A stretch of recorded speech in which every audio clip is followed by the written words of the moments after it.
बिस्मिल्लाहिर्रहमानिर्रहीम। अस्सलाम वालेकुम। मैं प्रोफेसर सुहेल अरशद और आज के इस सेशन में खुश आमदीद। स्टूडेंट्स, आज के इस सेशन में हम चैप्टर नंबर 12 के शॉर्ट क्वेश्चंस डिस्कस करेंगे। तो चलिए आइए आज का जो सेशन है उसको स्टार्ट करते हैं। सबसे पहला शॉर्ट क्वेश्चन है जी, डिफाइन लूप। लूप की डेफिनेशन के अंदर आपने क्या करना है, लूप की डेफिनेशन में आपने बताना है कि loop is a statement that is used to repeat set of statements until the given condition is true। अब इसमें आप दो चीजें बताएंगे, until the given condition यानी कि इसमें आप कंडीशन का भी जिक्र करेंगे, इसमें कीवर्ड्स आएंगे रिपीट सेट ऑफ स्टेटमेंट्स,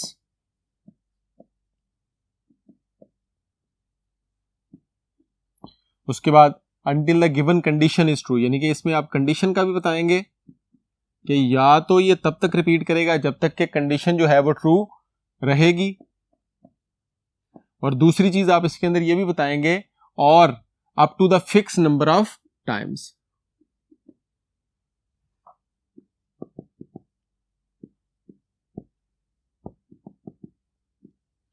क्योंकि यहां पर लूप की डेफिनेशन के अंदर जो है वो स्पेसिफिकली किसी लूप का नहीं पूछा गया, ओवरऑल पूछा गया है। तो हमारे पास, हम जानते हैं कि हमारे पास दो तरह के लूप्स होते हैं।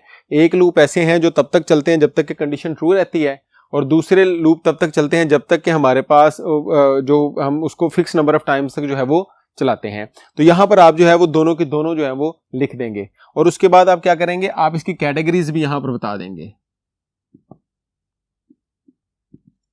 कि हमारे पास इसकी दो कैटेगरीज है, एक हमारे पास कंडीशनल लूप है और एक काउंटर लूप है। नेक्स्ट हमारे पास शॉर्ट क्वेश्चन है जी, व्हाट इज कंडीशनल लूप। अब जब आपसे कंडीशनल लूप के बारे में स्पेसिफिकली पूछा गया है तो आपने क्या करना है, आपने यही वाली definition repeat a set of statements until the given condition is true यहां तक लिख देनी है। यानी कि आप डेफिनेशन एक ही याद करेंगे, लूप की आप डेफिनेशन याद कर लें और उसकी जो फर्स्ट लाइन होगी वो आपकी कंडीशनल लूप के अंदर आ जाएगी। क्या लिखेंगे जी, repeat set of statements until the given condition is true, क्योंकि ये कंडीशनल लूप है, कंडीशन के ट्रू होने तक चलेगा। और उसके बाद आप इसके एग्जांपल्स के अंदर जो है वो कंडीशनल लूप की दोनों टाइप्स जो है वो मेंशन कर देंगे, जिसके अंदर हमारे पास डू वाइल और वाइल दोनों लूप्स हैं। ठीक है,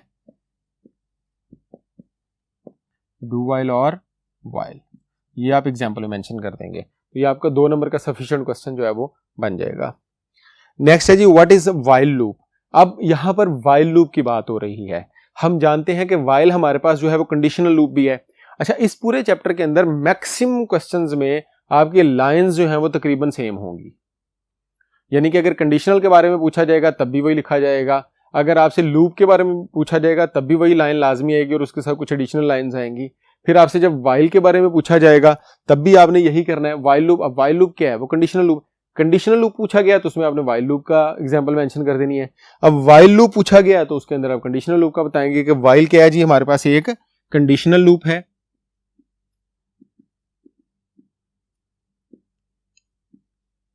ये कंडीशनल लूप की एक टाइप है। फिर इसके अंदर आप वही वाली स्टेटमेंट दोबारा लिख देंगे कि जब तक जो है वो गिवन कंडीशन ट्रू नहीं होती, जो कंडीशनल लूप की वो डेफिनेशन है कि जब तक गिवन कंडीशन जो है वो ट्रू नहीं होती तब तक ये अपने आप को क्या करता रहेगा, रिपीट करता रहेगा। फिर आप इस वाइल लूप के अंदर यहां पर इसका सिंटैक्स भी मेंशन कर देंगे, सिंटैक्स मेंशन करें। सिंटैक्स के अंदर आप लिखें, यहां पर कंडीशन आएगी, लूप की बॉडी स्टार्ट और लूप की बॉडी क्लोज, और यहां पर इंक्रीमेंट डिक्रीमेंट अगर आए तो, और इनिशियलाइजेशन इसकी हमेशा ऊपर होती है। आप मतलब आपके पास मैक्सिमम चीजें अवेलेबल हैं जिनको आप डिफरेंट लूप्स के अंदर जो है वो फिट कर सकते हैं। तो ये हमारा वाइल लूप हो गया। अगर यहाँ पर डू वाइल लूप पूछा जाएगा तो वहां पर आप क्या करेंगे, अब वाइल लूप में आप एक लाइन, वाइल और डू वाइल की डेफिनेशन में आप एक लाइन के डिफरेंस एक ही डेफिनेशन लिख सकते हैं। वाइल लूप के अंदर आप क्या लिखेंगे जी, कि इसके अंदर गिवन कंडीशन जो है वो पहले चेक होगी और उसके बाद एग्जीक्यूट होगी। पहली लाइन तो आपने लिख दी कि ये कंडीशनल लूप है, उसके बाद आपने क्या लिखा कि इसके अंदर गिवन कंडीशन पहले चेक होगी, अगर वो गिवन कंडीशन हमारे पास ट्रू हो जाती है तो हम इसकी बॉडी को एग्जीक्यूट करेंगे। और जब हम डू वाइल लूप पढ़ेंगे तो वहां पर जाकर हम क्या करेंगे, हम वहां पर लिख देंगे कि जी इसकी जो बॉडी है वो एक दफा एग्जीक्यूट हो जाएगी और गिवन कंडीशन जो है वो बाद में चेक होगी। ये हमारे पास क्या है, वाइल लूप। चलिए आइए नेक्स्ट बोर्ड पे कुछ और शॉर्ट क्वेश्चन जो है वो डिस्कस करते हैं। अच्छा, नेक्स्ट हमारे पास जो क्वेश्चन है वो हमारे पास है जी, what is an infinite loop. Infinite loop क्या होता है? इन्फिनिट लूप क्या है? इन्फिनिट लूप के अंदर जब हमारे पास कभी भी कंडीशन जो है वो फॉल्स नहीं होगी। इन्फिनिट लूप की आप डेफिनेशन में क्या बताएंगे? कंडीशन नेवर फॉल्स, कि इसकी कंडीशन जो है वो कभी भी फॉल्स नहीं होगी, इसकी कंडीशन कभी भी जो है वो इसकी कंडीशन ही कि हमेशा ट्रू रहेगी। या आप इसमें लिख दें कि इसकी कंडीशन कभी भी फॉल्स नहीं होगी, या आप इसकी स्टेटमेंट में लिख दें कि इसकी जो कंडीशन है वो हमेशा क्या रहेगी? ट्रू रहेगी। उसके अंदर कोई ना कोई एक ऐसी स्टेटमेंट मिल जाती है इन्फिनिट लूप के अंदर उसको, कि जिसकी वजह से उसकी कंडीशन हमेशा क्या रहती है? ट्रू रहती है। उसको हम कहते हैं ये इन्फिनिट लूप है, ये कभी भी ब्रेक नहीं होता। उसके बाद आप एक एग्जाम्पल लिखना चाहें तो इसकी लिख सकते हैं, वही आप फॉर लूप के जरिए बेशक दे दें। आप लिखें for i is equal to 1, i is less than equal to 10, और यहां पर आप i माइनस माइनस कर दें प्लस प्लस की जगह। जब आप माइनस माइनस कर देंगे तो ये i पहले 1 था, फिर 0 हो जाएगा, फिर -1, फिर -2, और इस तरह से चलता जाएगा। तो ये कभी भी जो है वो क्या उसको कहते हैं, खत्म नहीं होगा। तो ये क्या बन जाएगा? इन्फिनिट लूप बन जाएगा। अच्छा, नेक्स्ट हमारे पास है जी, why we use while loop. अब वाइल लूप आपसे डायरेक्ट भी पूछा जा सकता है और आपसे इस तरह भी पूछा जा सकता है जी कि what is the use of while loop, why we use while loop. तो हम वाइल लूप कब इस्तेमाल करते हैं? चूंकि ये कंडीशनल लूप है, तो यहां पर आप क्या लिखेंगे कि हम वाइल लूप तब इस्तेमाल करते हैं जब हमें given number of repetitions known नहीं होती।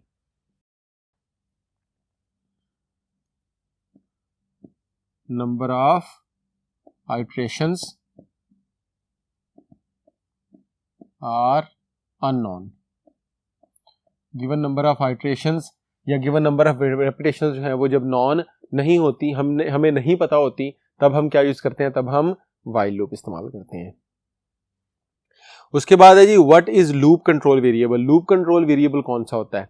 लूप कंट्रोल वेरिएबल के अंदर आप बताएंगे कि ऐसा वेरिएबल जिसकी जो वैल्यू है वो लूप की आइट्रेशंस को कंट्रोल करती है, लूप की रेपिटेशंस को कंट्रोल करती है, वो क्या होता है हमारे पास? Loop control variable.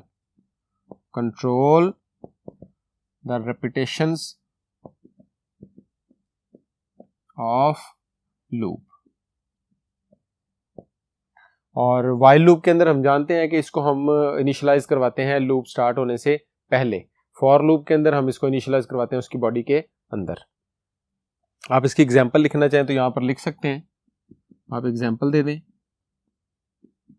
यानी कि जब भी आपको ये महसूस हो रहा हो कि आपकी जो डेफिनेशन है वो एक या आधी लाइन के अंदर खत्म हो गई है, तो आप क्या कर सकते हैं? आप उसमें एक एग्जांपल जो है वो ऐड कर सकते हैं, क्योंकि एग्जांपल्स वही 2-3 हैं जो आपने एक दफा याद कर ली, वही बार बार आप हर क्वेश्चन के अंदर रिपीट करते रहेंगे। उसके बाद है जी, what is do while loop. अब यहाँ पर डू वाइल लूप की बात हो रही है। डू वाइल लूप मैं आपको पहले भी वाइल के टाइम पर भी बताकर आ चुका हूं कि जब वाइल की बात होगी तो वहां पर आप बताएंगे कि वाइल लूप जो है वो कम अज कम एक दफा चलता है। यानी कि वहां पर भी क्या लिखा हुआ था? It is a conditional loop. यहां पर भी आप पहला क्या वर्ड लिखेंगे कि ये क्या जी? कंडीशनल लूप है।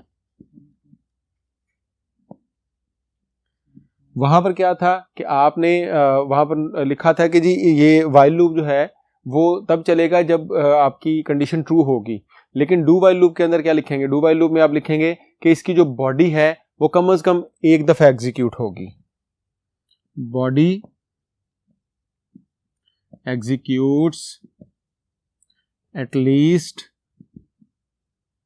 वंस।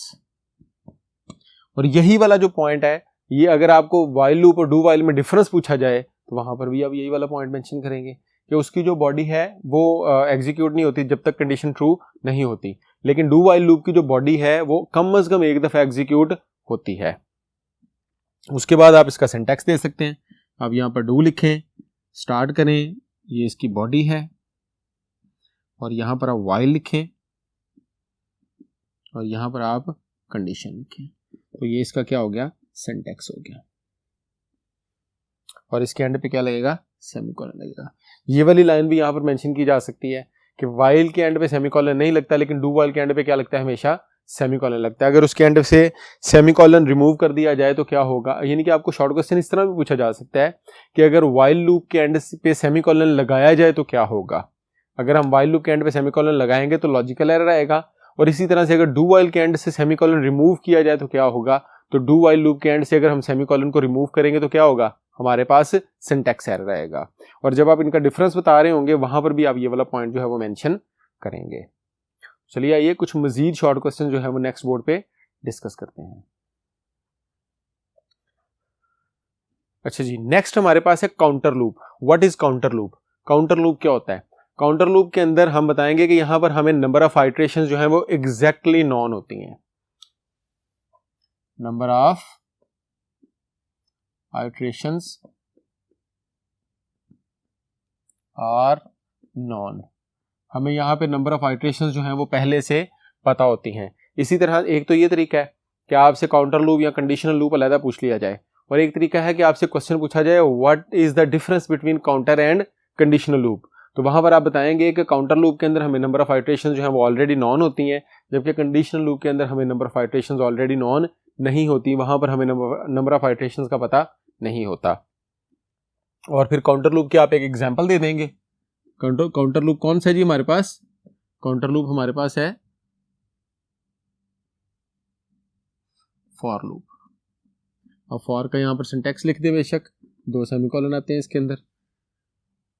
नेक्स्ट हमारे पास है व्हाट इज फॉर लूप। तो फॉर लूप में भी आप वही लाइन लिखेंगे जो हमने ऊपर मेंशन की है कि फॉर लूप क्या है जी, काउंटर लूप। काउंटर लूप की टाइप है कि जो हम इसमें हमारे पास नंबर ऑफ आइट्रेशंस क्या होती हैं, नॉन होती हैं। ठीक है, it is a type of counter loop. Number of iterations are known. और नेक्स्ट इसके अंदर हम फॉर लूप का सिंटैक्स बता देंगे। हम फॉर लिखते हैं, यहां पर हम क्या करते हैं, इनिशियलाइजेशन करते हैं, उसके बाद सेमीकोलन, और सेमीकोलन के बाद हम यहां पे कंडीशन लिखते हैं, फिर सेमीकोलन, और फिर यहां पर हम इंक्रीमेंट या डिक्रीमेंट ऑपरेटर लिखते हैं, डिक्रीमेंट। और उसके बाद इसकी फॉर लूप की जो बॉडी है वो ब्रैकेट स्टार्ट ब्रैकेट से खत्म की जाती है। नेक्स्ट शॉर्ट क्वेश्चन है जी व्हाट इज नेस्टेड लूप।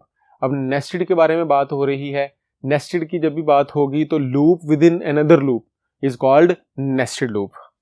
हम क्या लिखेंगे, loop inside the body of a loop. ये एक पॉइंट हो गया। उसके बाद हम दूसरा पॉइंट यहां पर लिखेंगे, nesting can be done up to any level. Nesting को जो है वो हम किसी भी लेवल तक लेकर जा सकते हैं। उसके बाद आप एक एग्जांपल दे दें, एक फॉर लूप बनाए उसके अंदर दूसरा फॉर लूप बना दें, या वाइल लूप बनाए और उसके अंदर दूसरा जो है वो वाइल लूप बना दें, तो आपके पास ये क्वेश्चन जो है वो कंप्लीट हो जाएगा। नेक्स्ट हमारे पास है जी what is go to statement. Go to statement क्या है? गो टू स्टेटमेंट हम जानते हैं, इसकी जो सबसे पहली लाइन है वो क्या है जी, कि unconditional transfer of control. Unconditional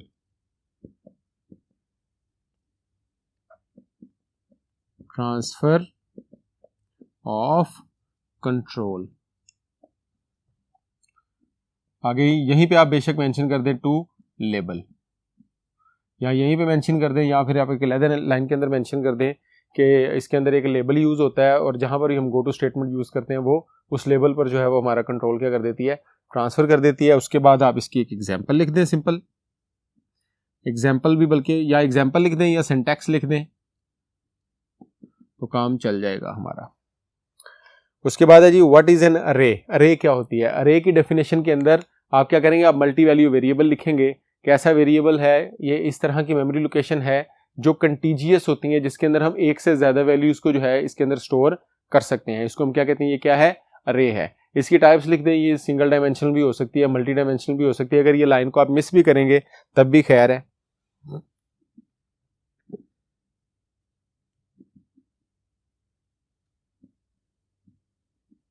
ये एक तरह से क्या है, मल्टी वैल्यू वेरिएबल है जिसके अंदर एक से ज्यादा वैल्यूज आ सकती हैं। फिर आप इसके अंदर मेंशन कर सकते हैं कंटीजियस मेमोरी लोकेशंस का।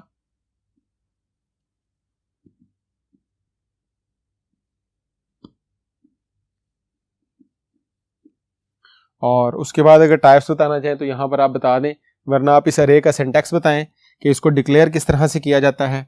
हम यहाँ पर डाटा टाइप लिखते हैं, उसके बाद स्पेस डाल के अरे का नेम लिखते हैं और अरे के नेम के बाद हम उसके टोटल इंडेक्सेस की तादाद यहाँ पर लिख देते हैं। तो ये हमारे पास क्या आ जाती है, एक अरे आ जाती है। यहाँ पर अरे का क्वेश्चन आपसे ज़्यादा से ज़्यादा जो है वो या तो इसकी डेफिनेशन पूछी जाएगी या आपसे ये पूछा जा सकता है कि जो अरे है इसके अंदर हम डाटा किस तरह से रख सकते हैं। तो अगर आपसे डेफिनेशन पूछी जाती है तो सीधी सीधी डेफिनेशन है। अगर आपसे पूछा जाता है कि डाटा किस तरह से रख सकते हैं तो उसका आंसर ये है कि आप उसको नॉर्मल जिस तरह वेरिएबल के अंदर डाटा रखा जाता है, आप उसके इंडेक्स नंबर के हिसाब से उसका जो भी अरे के जिस इंडेक्स के अंदर आप डाटा रखना चाहेंगे वहाँ पर आप डाटा रख सकते हैं। और दूसरा जो सबसे इंपॉर्टेंट पॉइंट आपने इसकी डेफिनेशन के अंदर मेंशन करना है, वो क्या मेंशन करना है जी, कि इसका जो इंडेक्स है वो हमेशा 0 से स्टार्ट होगा। हमेशा जो इसका जो फर्स्ट इंडेक्स है वो क्या होगा, 0 होगा। फॉर एग्जाम्पल मैंने ए के आगे 5 लिखा है तो इसका जो फर्स्ट इंडेक्स है वो क्या होगा हमारे पास, A0। ये इसका फर्स्ट इंडेक्स है। इसका सेकंड इंडेक्स क्या होगा हमारे पास, A1। इसका थर्ड इंडेक्स क्या होगा, A2। फोर्थ इंडेक्स क्या होगा, A3। और फिफ्थ इंडेक्स क्या होगा, A4। और ये समझेंगे ये अलग अलग वेरिएबल्स है, आप जिसके अंदर भी जो डाटा रखना चाहेंगे बिल्कुल उसी तरह से रख सकते हैं जैसे किसी वेरिएबल के अंदर रखा जाता है। आज के टॉपिक में बस इतना ही। इंशाल्लाह ताला नेक्स्ट लेक्चर में दोबारा मुलाकात होगी। तब तक के लिए अपना ख्याल रखें। अल्लाह हाफिज़।